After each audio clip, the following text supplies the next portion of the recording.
America के Los Angeles में लगी आग लगातार बढ़ती जा रही है, जिसकी वजह से अब साउथ कैलिफोर्निया भी आग की चपेट में आ गया है। ताज़ा आंकड़ों के अनुसार इस आग में झुलसकर मरने वालों की संख्या 24 तक पहुंच गई है, जिसमें कई ऑस्ट्रेलियाई टीवी एक्टर्स भी शामिल हैं। एक हफ्ते से लगी इस आग के कम होने के कोई संकेत नहीं मिल रहे हैं।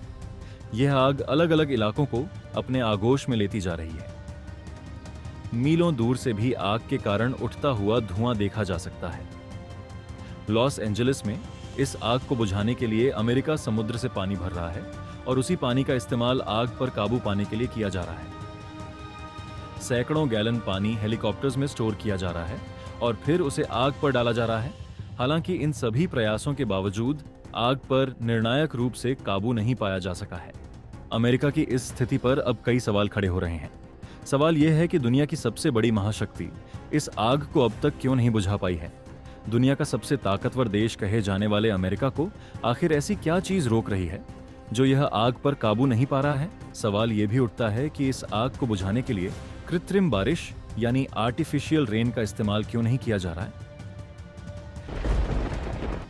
कृत्रिम बारिश करवाने के लिए silver iodide, potassium iodide, urea, नमक, शुष्क बर्फ, कैल्शियम कार्बाइड, कैल्शियम ऑक्साइड और कैल्शियम क्लोराइड जैसे रसायनों का उपयोग किया जाता है।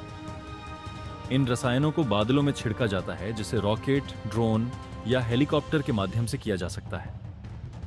ये रसायन बादलों में मौजूद जल वाष्प को अपनी ओर खींचते हैं, जिससे नमी बढ़ती है और बारिश होने की संभावना बनती है।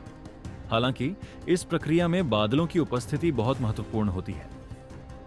लॉस एंजलिस के जिन इलाकों में आग लगी है, वहां आग की तीव्रता इतनी अधिक है कि उसने बादलों को ही खत्म कर दिया है। इसके अलावा आग की वजह से हवा में मौजूद नमी भी पूरी तरह खत्म हो चुकी है, जिसके कारण शुष्क हवा चल रही है।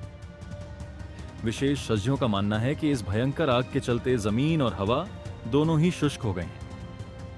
100 किलोमीटर प्रति घंटे की रफ्तार से चल रही हवाएं आग को और भड़काने का काम कर रही हैं। इन परिस्थितियों में प्रशासन के पास केवल एक ही विकल्प बचा है, समुद्र से पानी लेकर हेलीकॉप्टर के जरिए आग पर बौछार करना।